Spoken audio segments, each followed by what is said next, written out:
What a bunch of malarkey.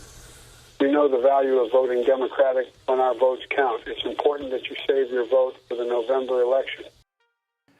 Okay, so while that was a good use of President Biden's favorite word, that would be malarkey, the audio is just that, malarkey. Audio was sent out to New Hampshire voters telling them to skip the Republican primary. Maybe you heard about this happening, but the audio wasn't real. And while that happened on the other side of the country, there are Idaho lawmakers who want to prevent the possibility of that same thing happening here in Idaho.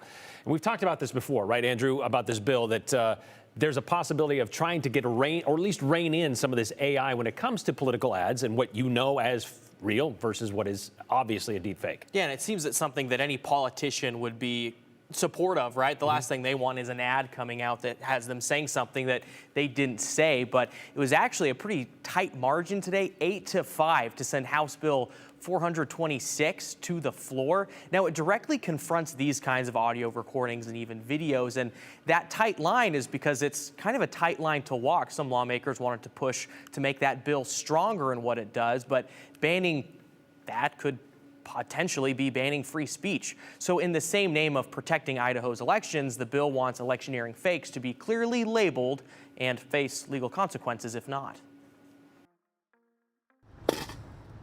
Maintenance crews outside the Idaho State House are left picking up the scraps from a fleeting storm.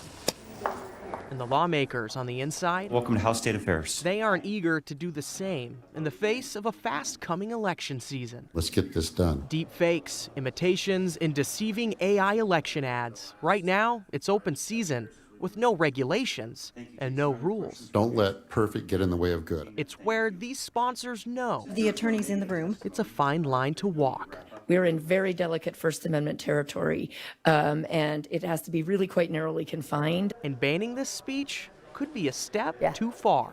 Representative Ilana Rebel co-sponsors the bill. This is really something that's come on the scene really in the last year. So I fully expect that we will see this deployed against us if we don't act now. It requires AI-generated election ads within state-defined electioneering windows to be clearly labeled.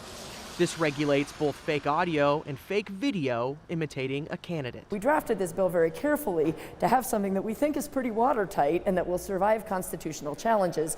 Similar language has been vetted in about 23 other states. Public testimony unanimously supported the bill. Typically, deep fakes are used with the intent to deceive and manipulate. And was best described as self-aware. It turns out that I can be easily fooled by manipulated photos.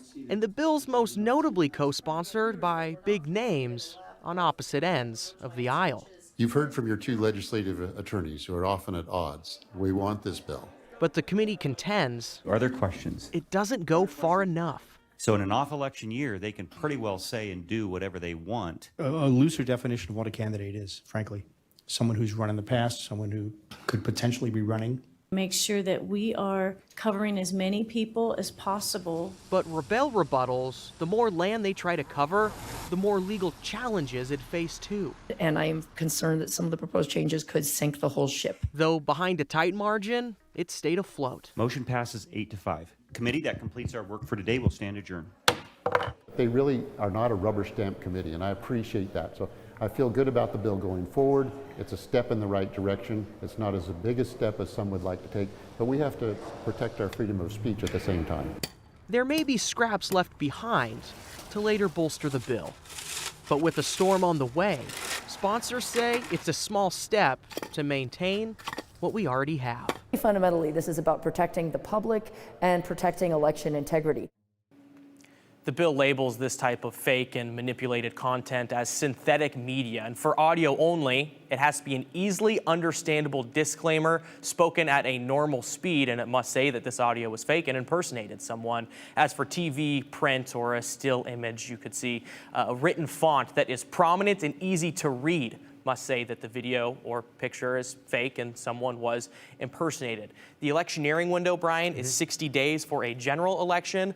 For a primary or midterm, that would be 30 days. And so this would only pertain to election ads that are in that window of time because, again, these sponsors are afraid you go outside of that window, well, then it's not as narrowly tailored. Maybe that's a First Amendment problem again. The question I have then is similar to what Chairman Crane had, was like, okay, so outside that window, you could put out whatever you want, but then could that be used to come back and say, see what he said then? Representative Young asked that, and she said, so if it comes up within this time frame, is it then under this law? They said yes, Okay. they believe it would be. Not just created, but used during Exactly. Okay. So you'd have to change it and label it then.